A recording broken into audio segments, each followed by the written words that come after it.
You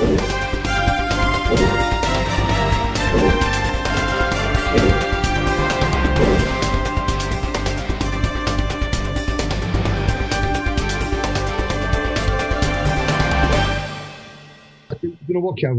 I wrote it down to mention Darren Drysdale.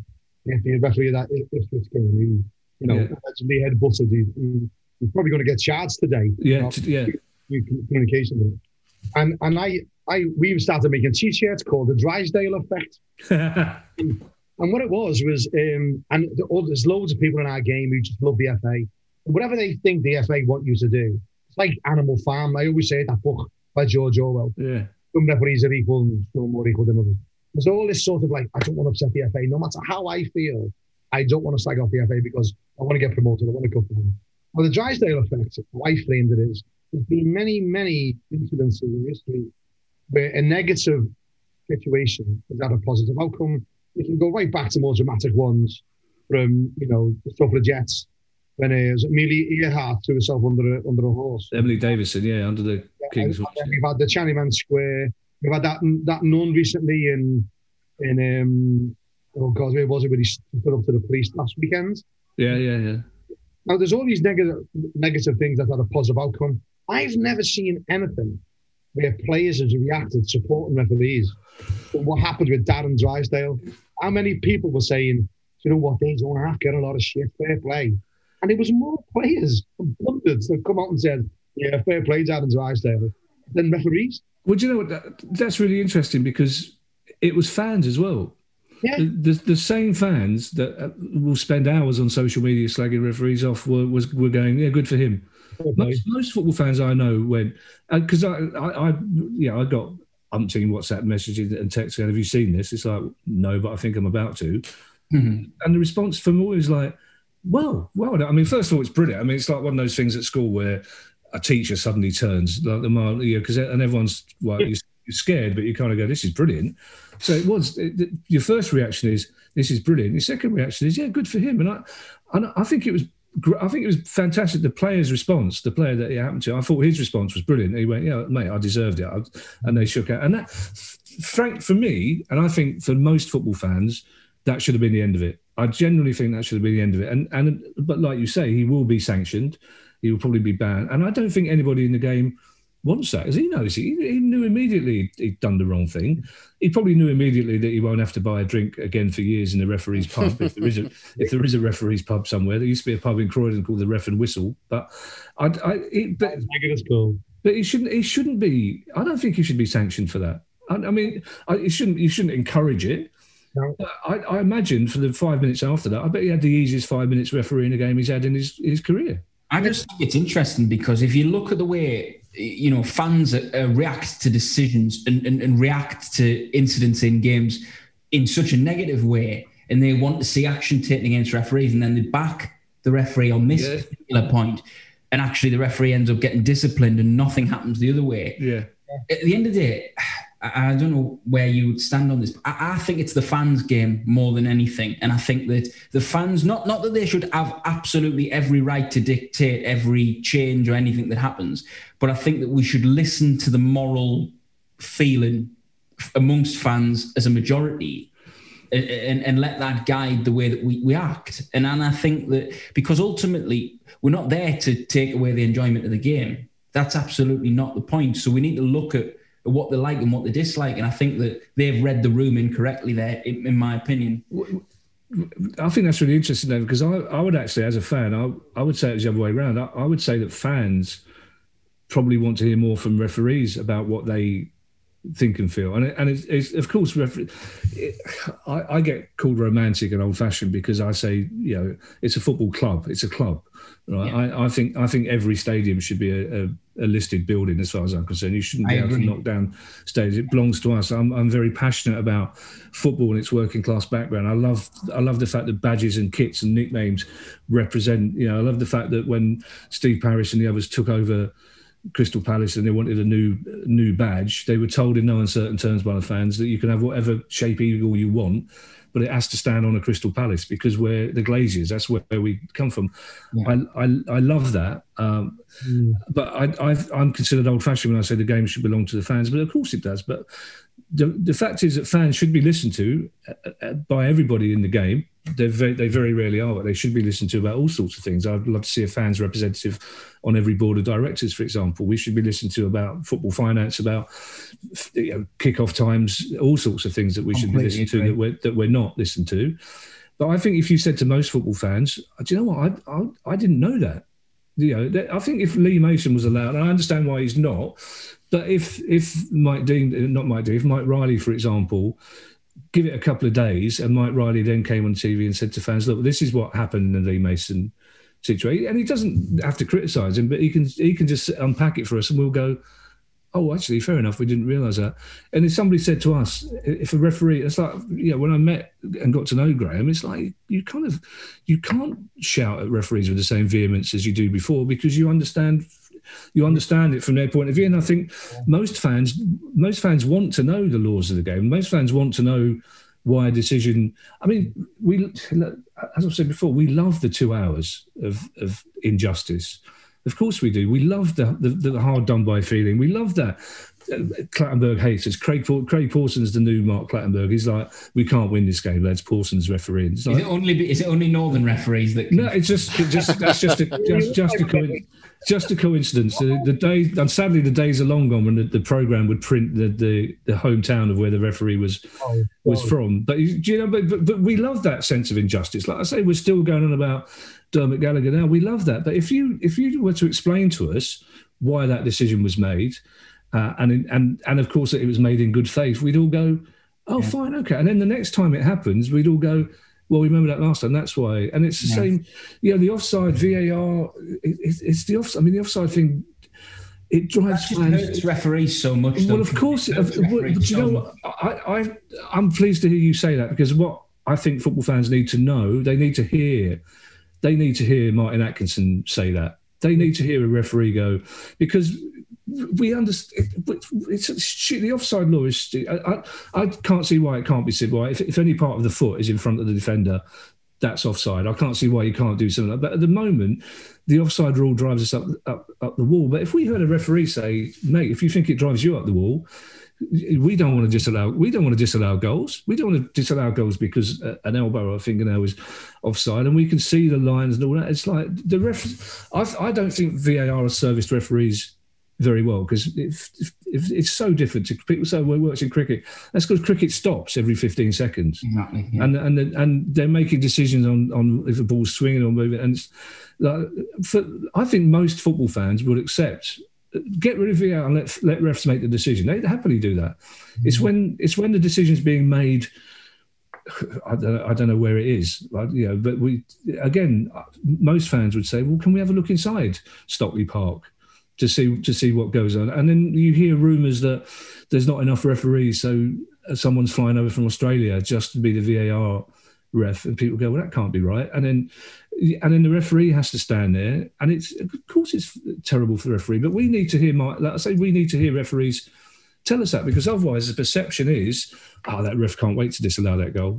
And then again, people say, whoever's in, if you're watching the game on Sky, they go, we're going to Stuart Atwell or whatever the name is. That's just an example. It's not. We're going to Mike Smith, who's in the VAR room, and you go, it's disallowed. Simple as that. He won't let that goal happen. And then there'll be these things like, well, there's no point in the VAR official talking to Mike. Mike Dean will make his own decision. He doesn't care what VAR.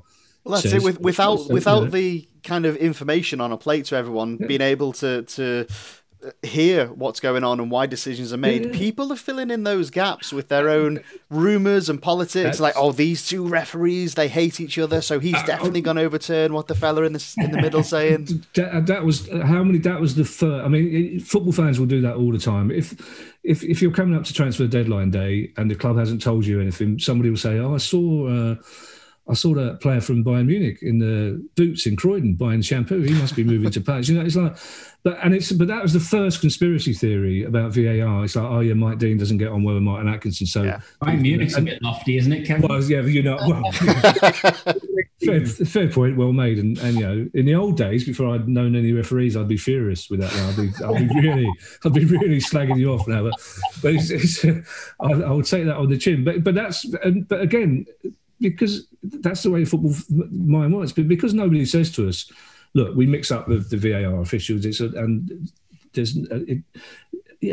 doesn't matter that Martin Atkinson once had a fight at the nightclub with Mike Dean. Again, people listening, that's a made-up fact. But football fans, because they don't know it, they'll go, and immediately we do. You go, that's not going to be a goal. He hates us. He doesn't care whether that's a good goal or not. And then because the problem with watching VAR on telly is that some clever sod in the TV gallery will find another angle where it looks like it is onside. Yeah. And then because all that Ian Wright does or Dion Dublin does is go, I don't know what the T-shirt rule means. And again, fans go, well, if he doesn't know, I don't know. Yeah. And I find it really interesting what you're saying, Kevin, though, there about Roger Milford and Dermot Gallagher and the guys that were on the select list when you were working with Match of the Day, because the one thing that I keep hearing, and I think it's the pinnacle of the hatred for referees in recent weeks, certainly is, the one that I keep hearing is the standard of refereeing in this country is worse than it's ever been. I keep hearing that, and more so now. And I just think it's absolutely bizarre. But I feel like really it's to do with the way the technology works and the way that works in sync or not in sync, maybe with the laws. It's the perception of it, though, isn't it? It's the perception that the referees don't know what they're doing. But actually, the data says these referees are getting more things right than they've ever done before. Well, that's one of my arguments against VAR, and I'm against VAR. I'm not a fan of VAR. And again, that's one of the things is because it's like Mike Riley said, he showed me the data. It's like 97.5, I think it was, but in the high 90s of decisions that are reviewed later on are correct decisions. And I don't know how you're meant to judge how fans and players are meant to say, oh, the standard of refereeing is so much worse. How are they meant to judge that?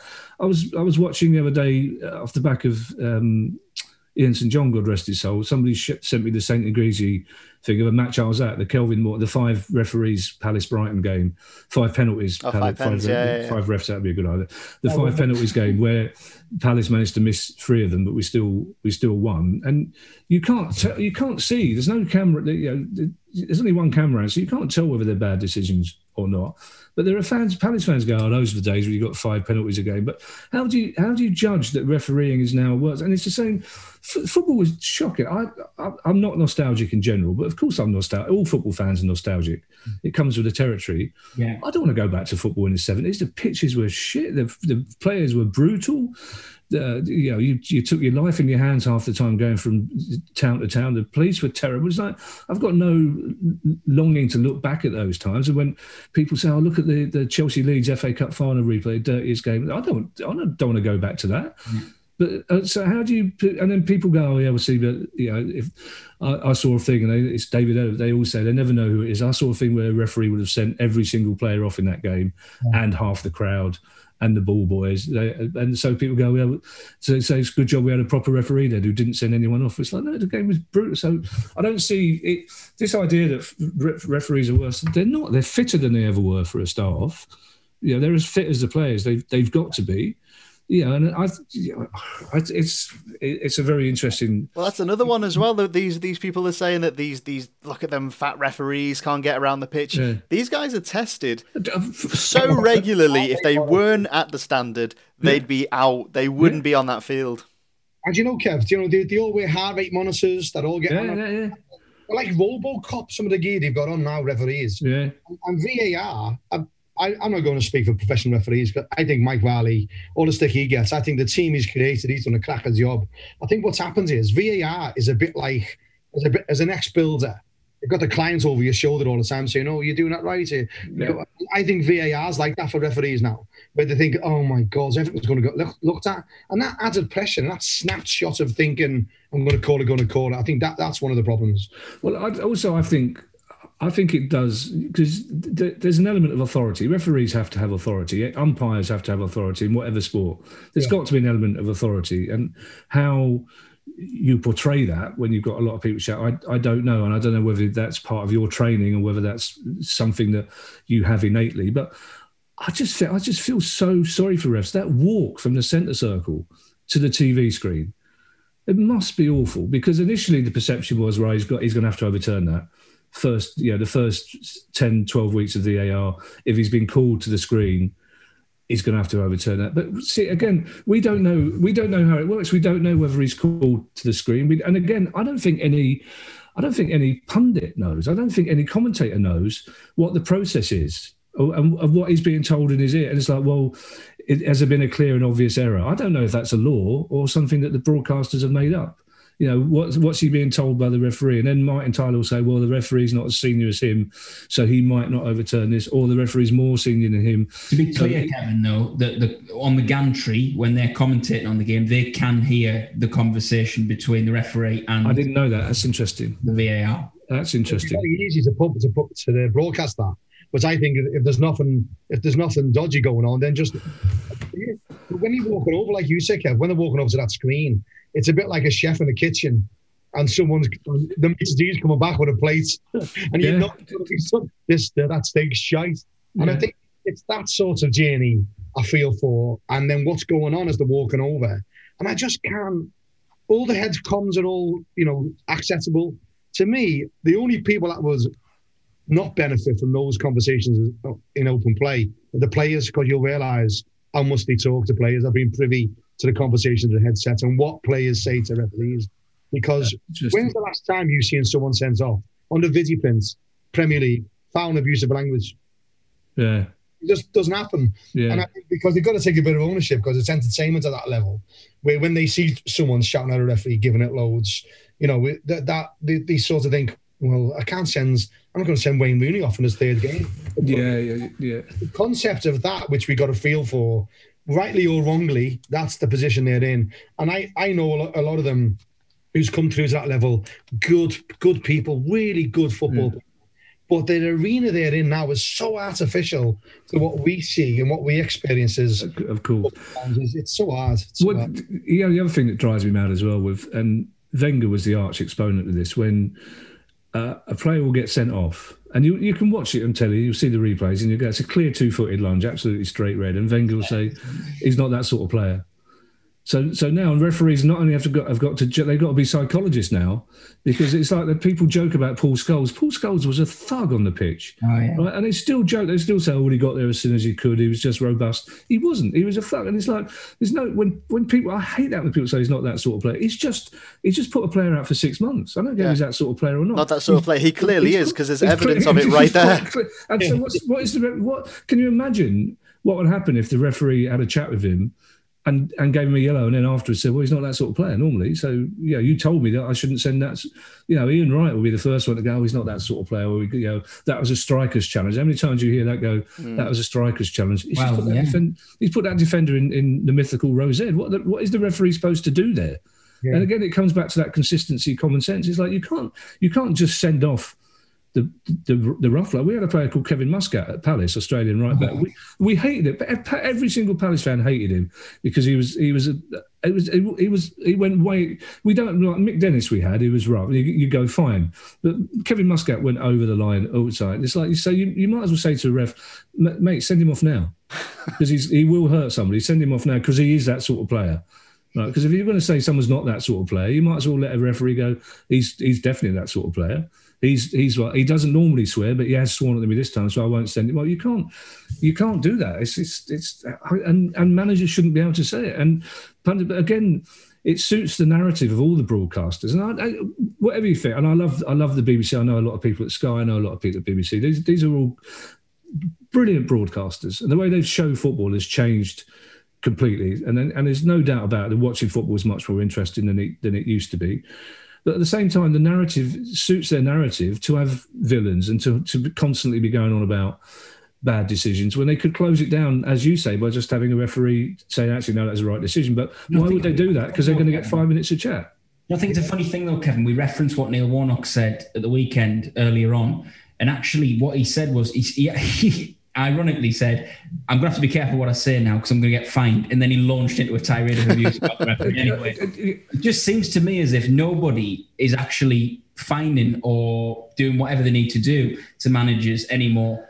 So that used to be the deterrent, but now they can say, "Oh, I know I'll get fined," and then they don't get fined. But again, Neil Warnock gets away because people go, "Oh, it's just that's his way. That's Neil Warnock's way. That's the way he was brought up." Because he's good. He's good value. In the same way that Robbie Savage is good value on Five Live, and like he drives traffic. It's like you were talking about driving viewers to TV screens by having arguments about referees.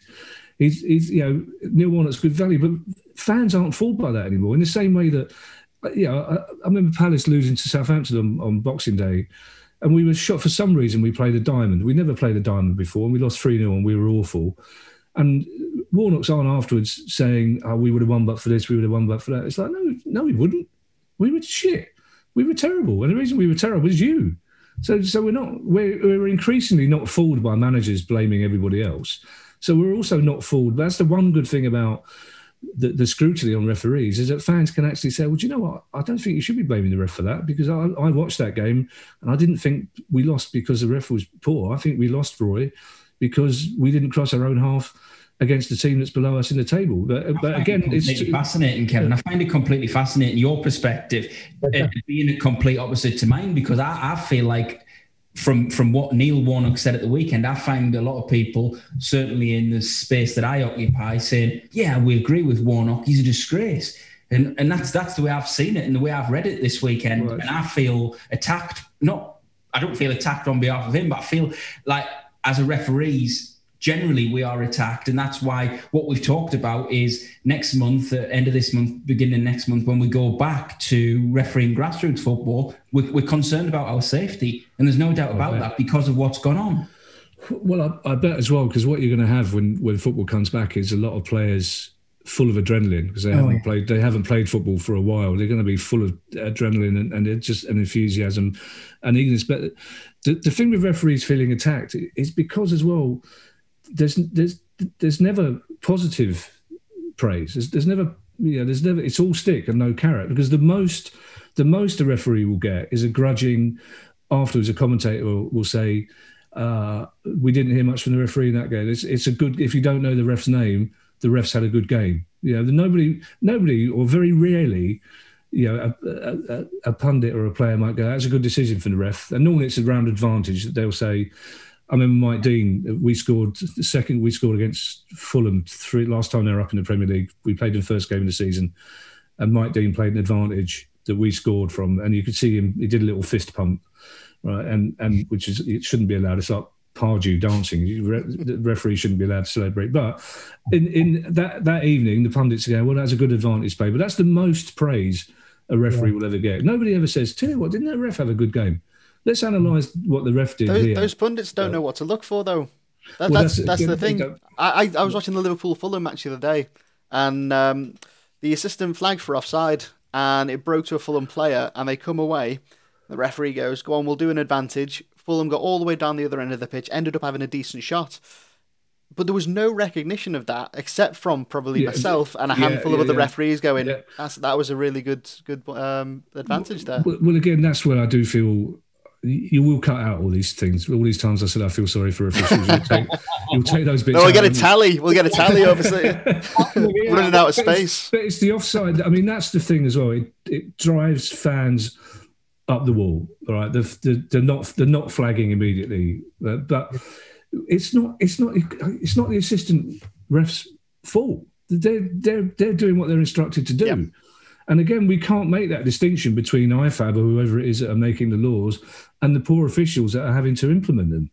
And it's like, yes, it is. It does drive us all up the wall. That we're not sure when the referee or the linesman, the assistant ref is supposed to flag. And yes, it's annoying, but it's not their fault. Stop having a go at them, because it's almost like every game, Alan Smith is taken aback by this new thing that assistant refs are doing. It's like they've been doing it all season, Alan.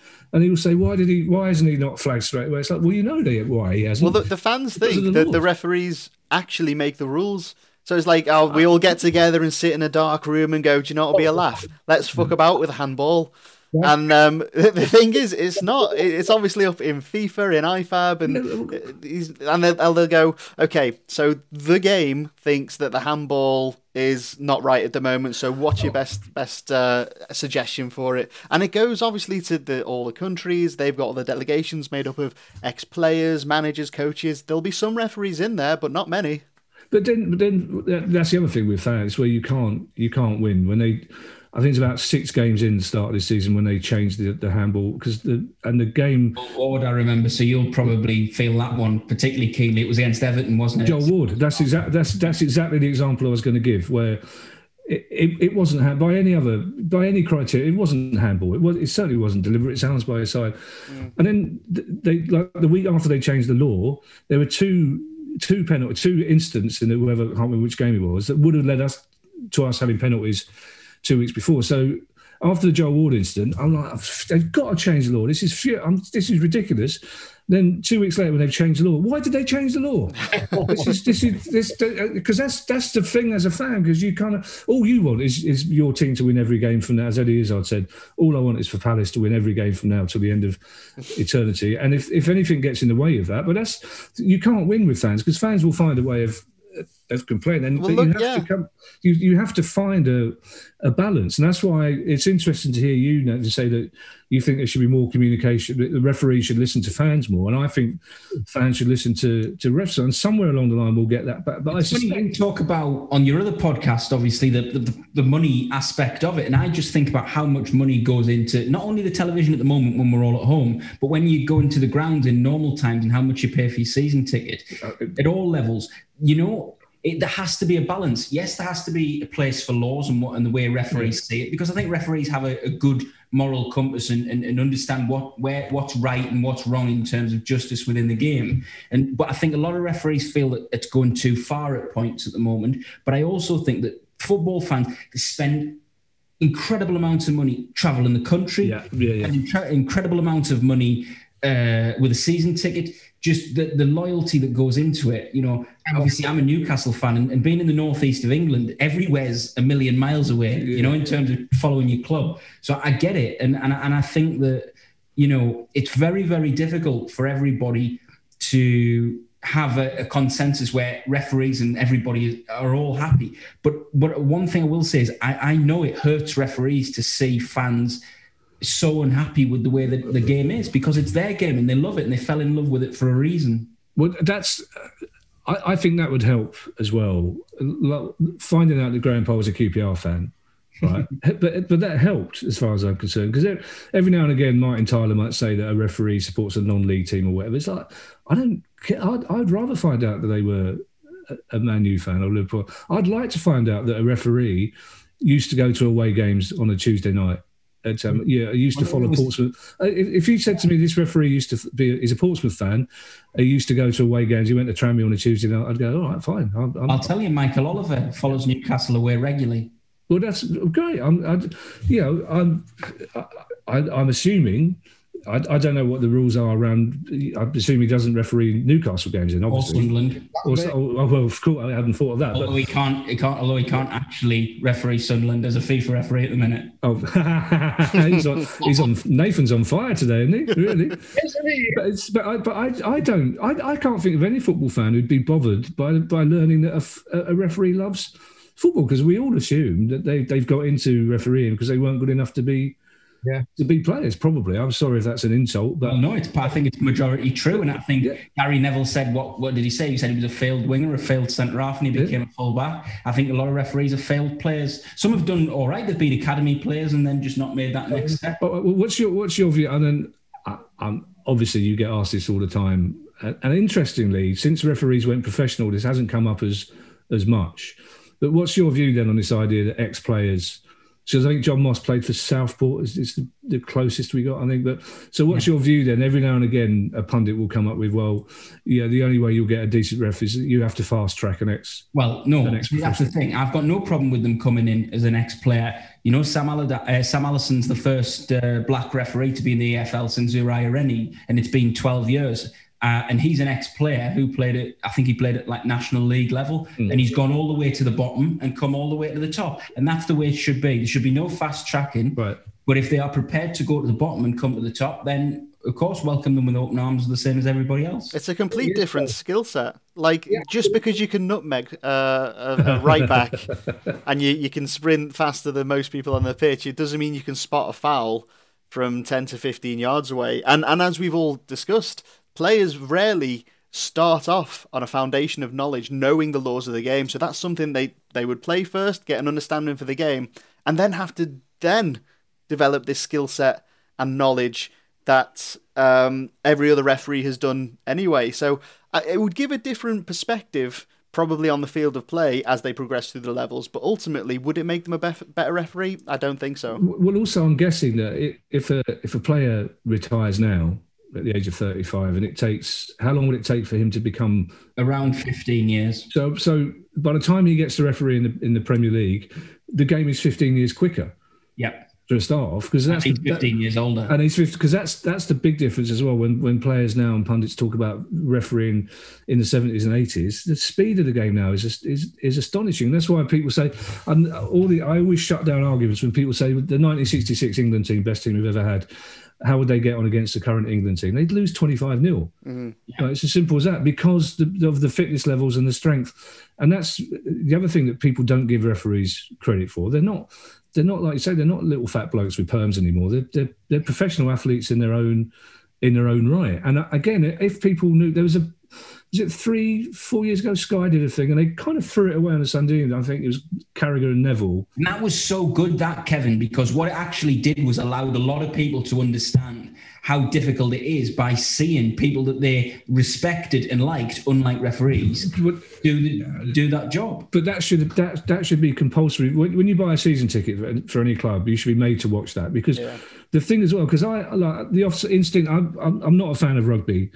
A friend of mine's a massive Gloucester fan, and a few seasons back he persuaded me to go. He said, "Come and see a game and see what you." And I said, "You can't see the ball. I'm not interested in any sport where you can't see the ball." This is a long preamble to a serious point.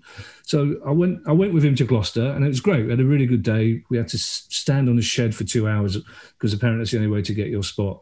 And all these rugby fans are saying to me, "Look, for us, the rules of rugby, the laws of rugby, they're instinctive. They're like you and offside. You understand offside in football the same way, the way we don't.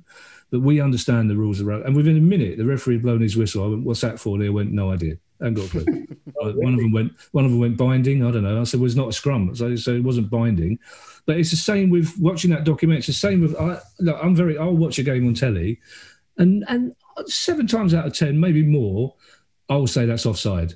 Right, in real time, I'll say that's offside, right? Because I've watched football, or when I've watching that documentary, and they're showing the crossover ones, I got every single one wrong, right? And like I say, I think I'm a really good pub referee, right?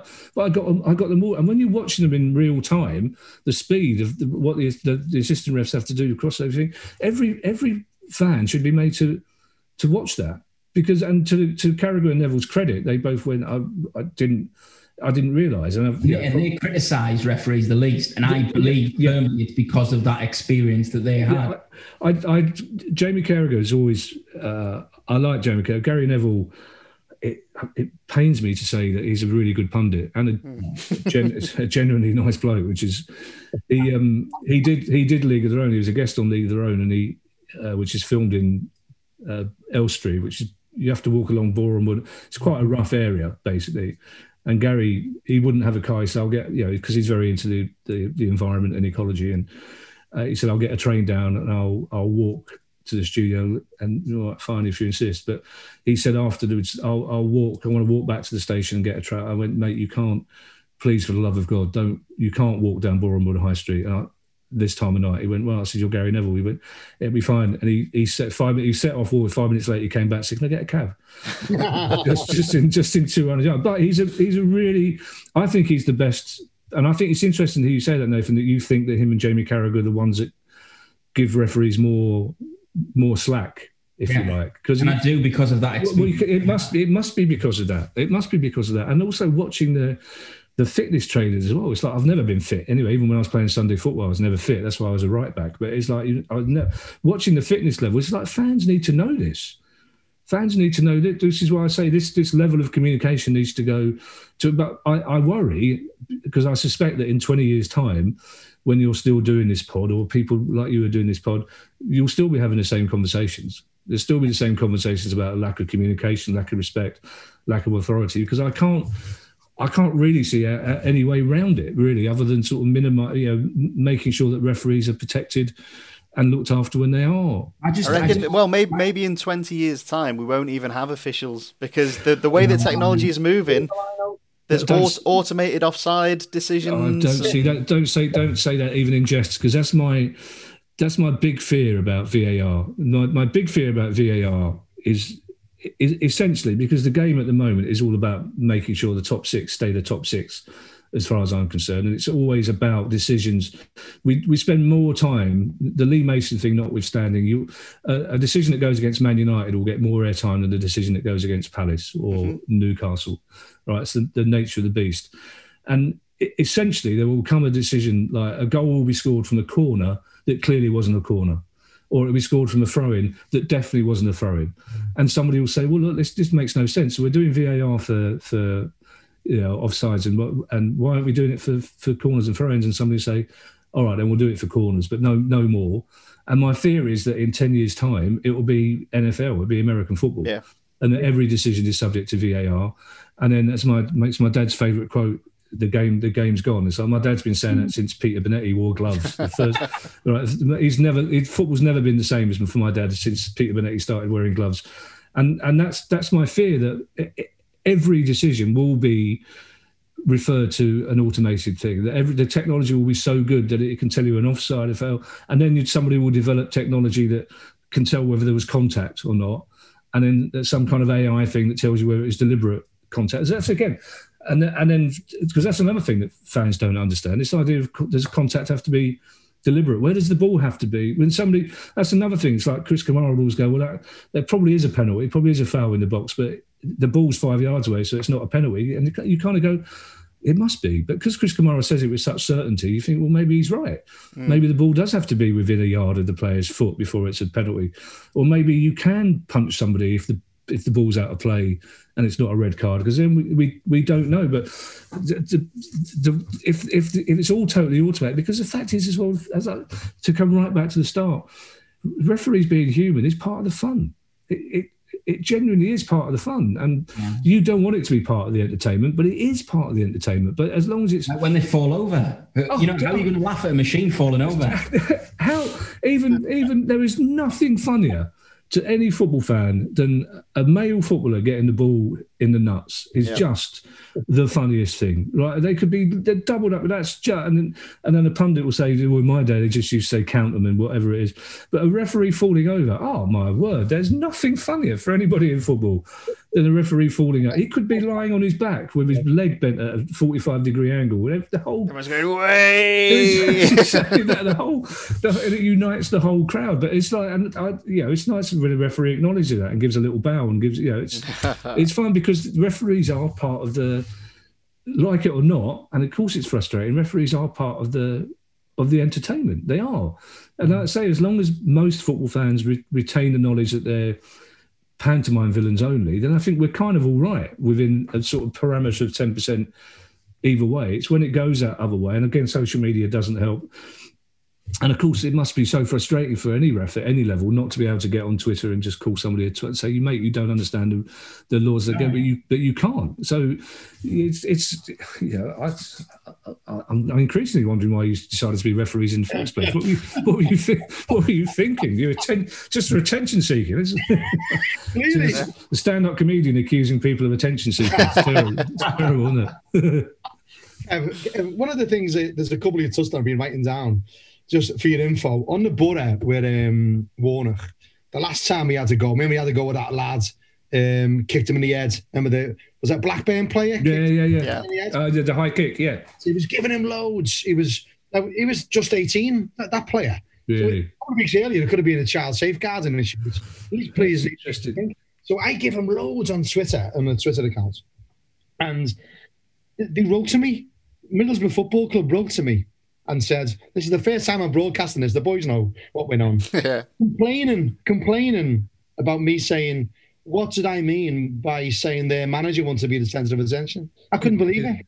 Honestly, I wrote back, and I basically just said, look, if you want to employ one of the biggest abuser of referees on TV, then that's your choice. But I need to tell you that he starts off subjects where ends up being death threats to referees. Ends up being a 14-year-old girl who goes out, gets called all the names under the sun because they've seen your star manager starting it off. So that was the fear. I thought it was so funny that they complained about me saying, the sense of attention, but he can say what he wants. Yeah. You know what I mean? With all the mental health issues. So it really pissed me off. But also fans, I think you've got to be a fan of a club that has got the most underrated fan base around, because I know when referees go to Palace, how passionate, how mad your fans are. They're almost like an Italian sort of brand of fan, aren't they? Is it the Holmesdale end, Kevin? Yeah, the Holmesdale Fanatics, unbelievable. And we've talked to we deal with Portsmouth University, a fellow called Dr. Tom Webb, and he's done some research on it about the number of yellow cards for the away team is plummeted, and the number of yellow cards for home team has gone up. And there's lots of like abnormalities. The amount of away wins have gone up to the roof. The amount of like red cards for home players have gone through the roof. All fashioned around they're not getting influenced by fans. And so, if there's ever been a time to sort of really have proper academic research on the positivity of fans, this is it. We've had a good year of this where look at Liverpool, look at all the freaky results Liverpool, feel like battered, all the sort of stuff that's gone on. And I've clocked Palace fans for a long time, right back to the most famous fan you've got, Matthew Simmons, which is like, someone like you who's obviously educated about football, passionate about football, knowledge about football, comes from the right angle. Then you have someone like Matthew Simmons sitting next to you in the stand. Well, it's still a sore point, but I'd rather talk about Palace fans now than Matthew Simmons in, because he was 15 years of age at the time, and he had education issues, and from what I understand, from what he said about Cantona was far. And I'm kind of with Ian Wright and Mark Bright about this. Is that they were players who went through far worse racial abuse than Cantona did. And it caused a lot of tension between Palace and Man United fans. So it's an issue that I still... Cantona became some kind of martyr after that, which the fact is that Matthew Simmons then later on in life became an unpleasant individual. There's no two ways about that. His political views were far to the right, and he's not somebody that anybody at Palace is proud of. But we weren't the victims that night, but we were perceived as... that was a team that had 6 black players in it, and somehow we were being labelled as a racist club with racist fans, and that hurt, because one of the things that I love about Palace, and it's really interesting because you often wonder, because I've been at Selhurst Park in the half-weight stand when it's been rocking, it's been going up and down, and you wonder how much of an effect this does have on other teams, on referees. And it's interesting that we're starting to learn that now. We're not there. And one of the things I love about Palace is it is a club. I suspect that most Palace fans don't travel more than 20 miles to a game. Of course, we're in the Premier League, so we've got fans who come from Norway and we've got fans who come from the Far East. But for the most part, Palace fans come, most Palace fans, I would say, probably walk to the game like I do. And it's still a working class fan base, and I'm incredibly proud of being a Palace fan, and that's still that instance still rankles, and because I say we weren't to blame there for that, and then Cantona assaulted a kid in the crowd, as far as we're concerned, and suddenly became this kind of poet philosopher who was totally sort of and it was the right decision. He was sent off for a really nasty foul on Richard Shaw, so it was the right decision to send him off. I'm on about to say this, so he's overrated as a player, but he's one of those, again, and sometimes that's why I was really interested to hear Graham Poll talk about how refereeing individual players, because every fan base, every club has fans who think, a mate of mine was upset. He always thought that referees loved Gary Mabbott because he was diabetic, right? And you can't get that. Once a fan thinks that a player can tackle anybody he wants because the referees are sorry for him, you can't shake him from that mindset. But every club has, they will look at it in the same way that Watford fans and Brighton fans are convinced that Zaha dives all the time, and in the same way that we're convinced that Troy Deeney should be sent off in every game that he plays. And it's like we all have fans, and it's not that so you can tell that incident still rankles, but I prefer to concentrate on being proud of Palace fans now than talking about one incident then that I don't think we were the bad guys in that incident. And when it's so Kev, here's the reason I want to bring it up. It's because, like I said, most underrated fans, I think, you see what Liverpool's got with the Kop in here. And when I've paid attention to an absolutely amazing fan base, and the reason I wanted to bring that particular incident up is because he's obviously an anomaly for what your fan base is all about. Yeah. The interesting thing for me is if you have a fight in a football ground or on the concourse or even in a car park, you get bans from every football ground in Great Britain. Yeah. Cantona does this a worse level of violence. He's all right. He can go and sit in the stands and watch games. And I've got this big problem, which I've talked to government about, is that I think that's the banning orders that fans get. I should think players should get them if they have that level of violence. You will find no Palace fan who disagrees with you on that. It led to a sense of being hard done by at the time from Palace fans, without a doubt, because it was such a visible act of violence.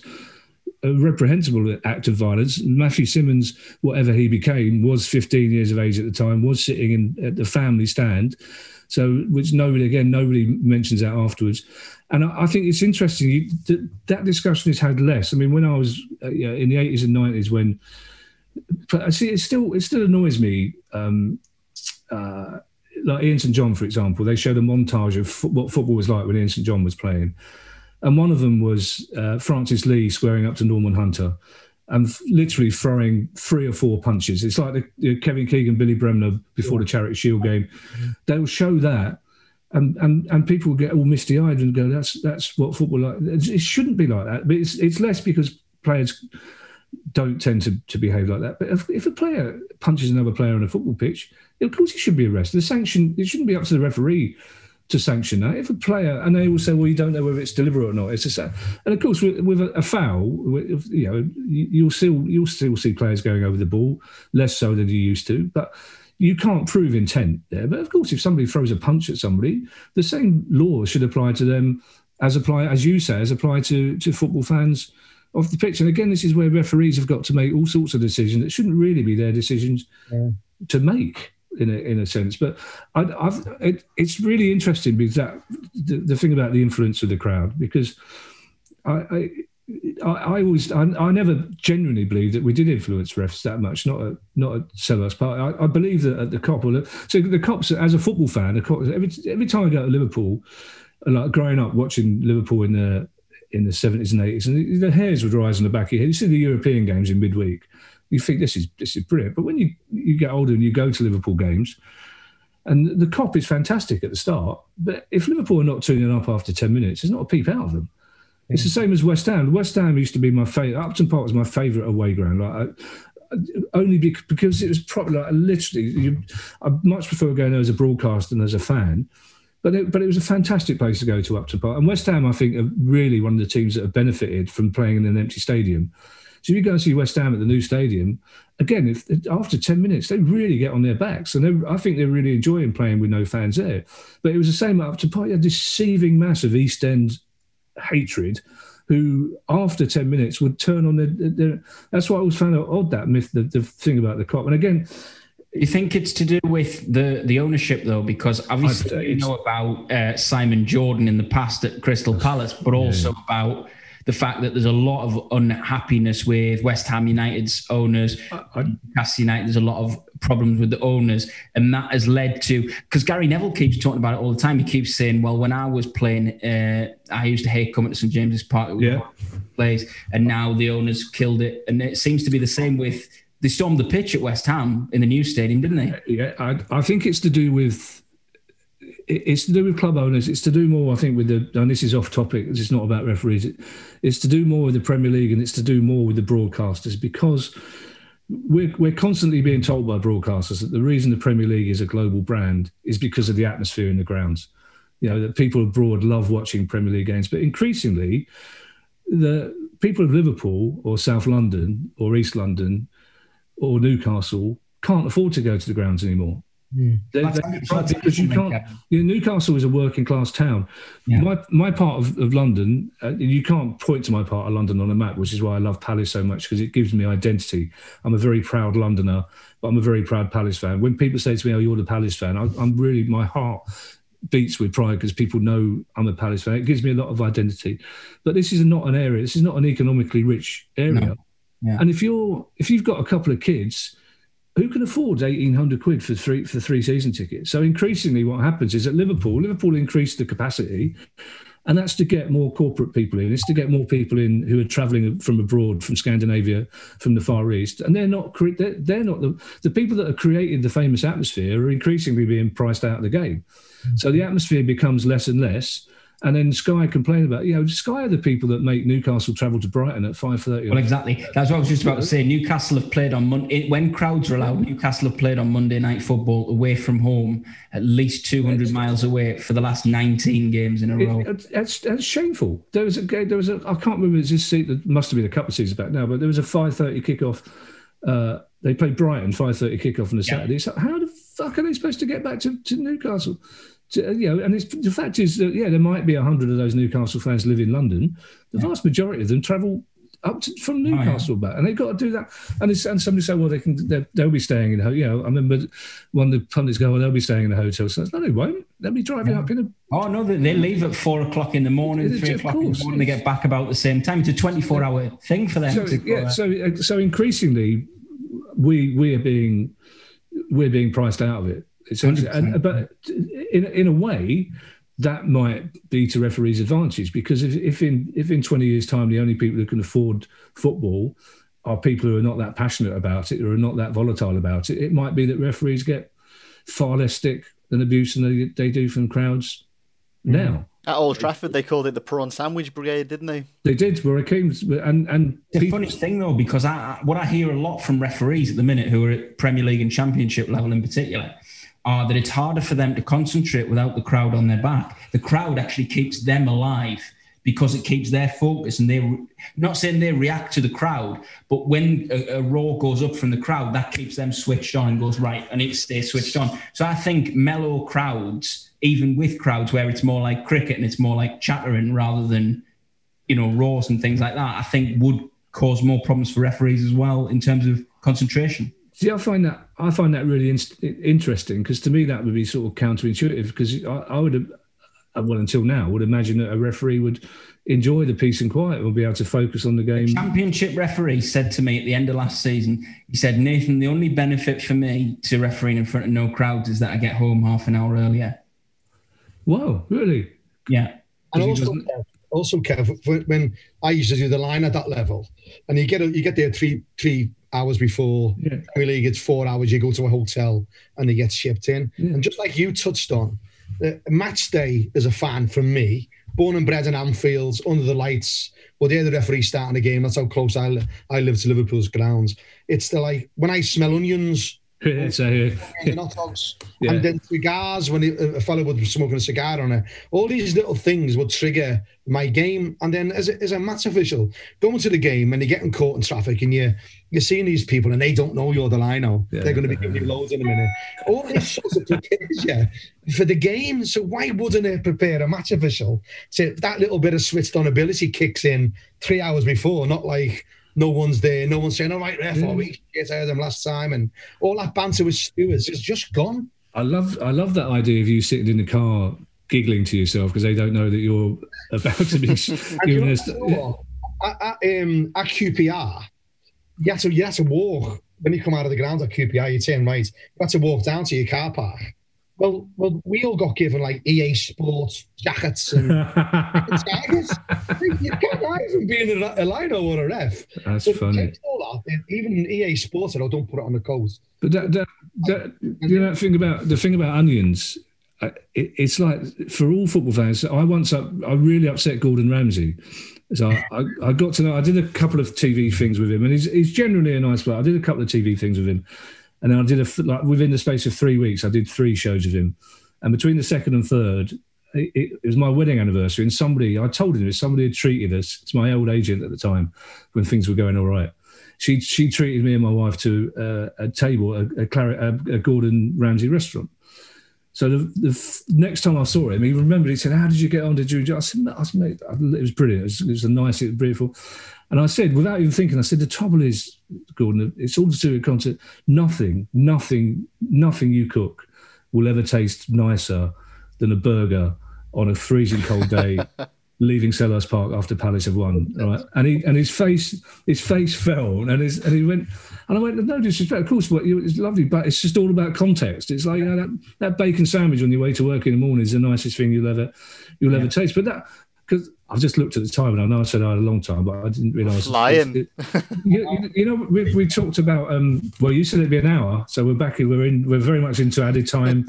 On the added time. Referees are shit at keeping time. Well, that's it. Again, there's 2 things I've got to ask you, and I'll ask you this one, because that's one of the things I made a note. This business of added time, 30 seconds for substitution, 30 seconds for... Is that bollocks, or is that true? No, it's pretty spot on. Is it? Is it really? But what happens is, what they don't take in consideration, if they make 2 subs at once, that's still 30 seconds, not 30 seconds for each one. There's things like that go in, and it's like old to the old back of there was daylights. Do you remember people talked about daylights? All these little myths creep in. So there's elements of truth to it, absolutely. But some subs take longer than others to get back from a goal. Some takes when a goal scores. Someone might just run straight back if they get beat 2-1, and others who's gone 3-0 up will hang around a bit more. So there's lots of it isn't written in stone, but there was definitely direction in there. You could be past the 90th minute and something has happened to stop the game. That's definitely getting added on as well, because these people that think, right, well, 3 minutes has gone up, 3 minutes has gone up on the board. We're at 93 minutes, and they forget that on 90 to 91 and a half. I don't know if you know this, Kev, long gone or whatever. League in the Premier League sent out, the announcer has got to make the same statement. They've all got to make the same statements. There will be, the match official is blah, blah, blah. There will be a minimum. Yeah. That's because obviously if you score 3 goals and added time, you add it on. Well, that's why I always get cross. If you see there's 3 minutes, minimum 3 minutes added time, and there's 15 seconds to go. You're in the ground, you look at it, everyone's counting it down, you've got the scoreboard, and then one of your players goes down. So, and you know what they're trying to do. And if why are you trying to waste time now? Yeah, you're just adding, because that's the other thing we don't know is how much time the ref then adds on. Or it's like a keeper who will take it's like, just take the goal kick, Vincent. Vincente's guy takes ages to take the goal kick anyway. There's 15 seconds to go, literally. Take the goal kick and then he'll blow the whistle. The longer you take to take that goal kick, because then you worry that the ball goes down the other end, because we're told that referees, again, this is probably not true, we're told that referees have to see out an attack. The thing is, VAR has added a lot more to this. An extra 2 minutes, really, on average now with VAR. Generally, I saw that this season. I think I don't think it's happened. That's my big fear, that in a really important game, that the other team will score in the time added on for a bad VAR decision. Yeah, that worries me. But the one question we talked about promotion before, and we talked about the fact there's quite a few new referees in the Premier League this year. What do you have to do to make the step up between a Championship ref and a Premier League ref? I mean, are there exams? Are you assessed? Well, Martin's been through that process, so Martin. There's now 100 hours as well of VAR on top of what Martin's probably going to say about the technical. It's changed because it's all assessor and delegate marks. They have all kinds of things in there. Believe it or not, there used to be a different system for Championship than there was for the Premier League, believe it or not. So in the last couple of years, they're under the same scheme to get assessed, which was a big move, which was sort of done quietly. Because there's now not assessors at those games. They don't go. Everything's done on video. So whereas the bloke hiding behind a tree with a cap on assessing the glass, they just go there. They have match delegates, which is normally an ex-player or a manager that has input on it. But the actual observation now is done remotely. So they go through everything for him, was it an easy decision like a throw-in? Was it difficult? And he grades it accordingly, and that's how you climb the ladder. So to get from League One, League Two, it's one system, slightly different to the Championship, and where assessors actually go to the games. They're there every single game. And then a merit list is there on your mark from an assessor. Clubs have an input, but not as much. And then when you go to the championship level, it's the same as the Premier League, where it's observations, distance. Monday morning or whenever it is, they go through everything in that game for the linos and the referee, every single decision, and then give it marks accordingly, which then tells you what mark you get at the end of it. And then you get promoted or not when you're at the top list of 1 or 2. What was that 100 hours of VAR that? Yeah, they've got to do 100 hours of VAR before they can use it in it. So training games and youth competitions and all sorts of things like that before they can operate it in the middle and operate it in the actual VAR at Stockley Park as well. So it's a referee at Premier League level. It's like if I'm doing a live TV show or presenting, I can hear everything. I like to hear everything as well. Yeah, you can hear everything all the way, all the time. Yeah. And again, off. Some turn your headsets off. Some on the referees. Some referees will say, "Shut up to the linos. Just come in when you want to." They even have phrases, you can see. It's something you mentioned on Kev, which is again I wrote down, but this has gone unbelievably well for us. to hear your knowledge and the interest in referees is great. One of the things you said about the linos putting a flag up, please. Yes. Now what's happened is the primary form of communication by a lino used to be the flag.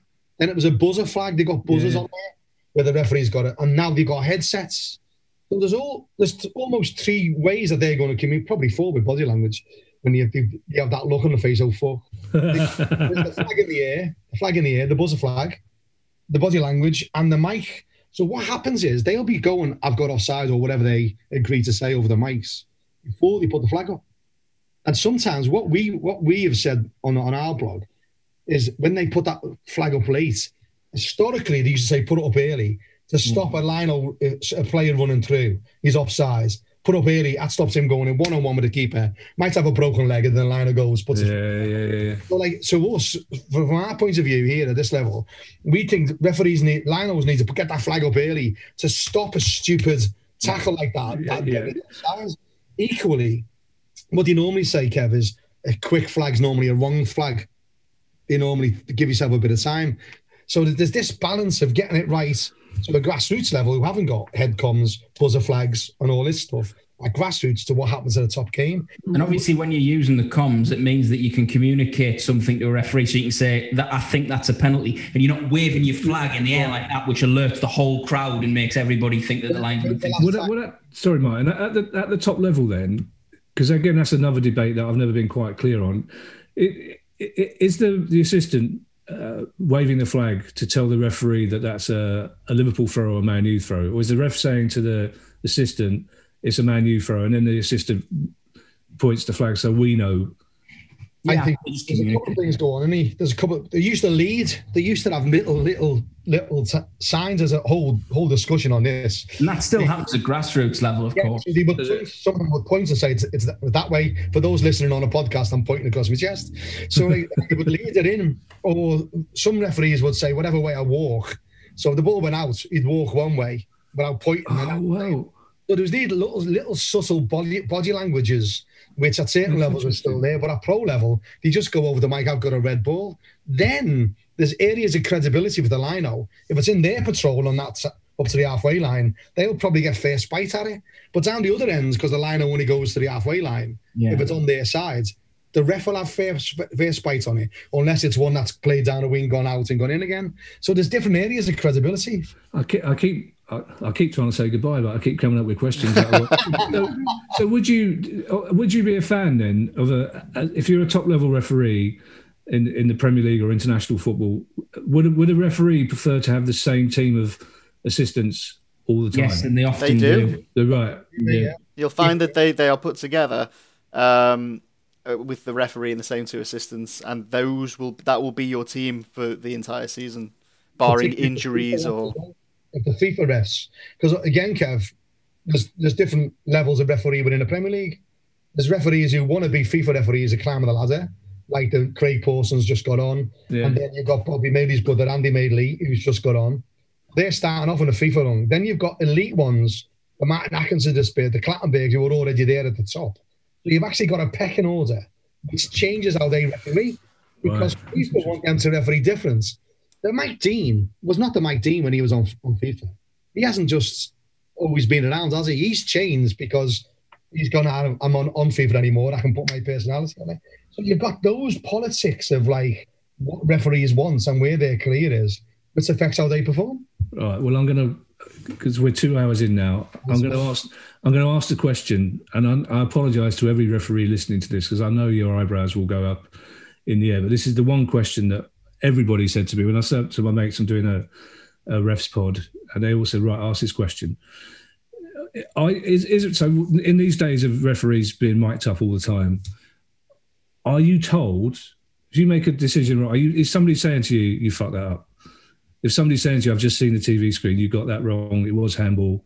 So are they aware? So are they aware during the game that they may have made a high profile mistake?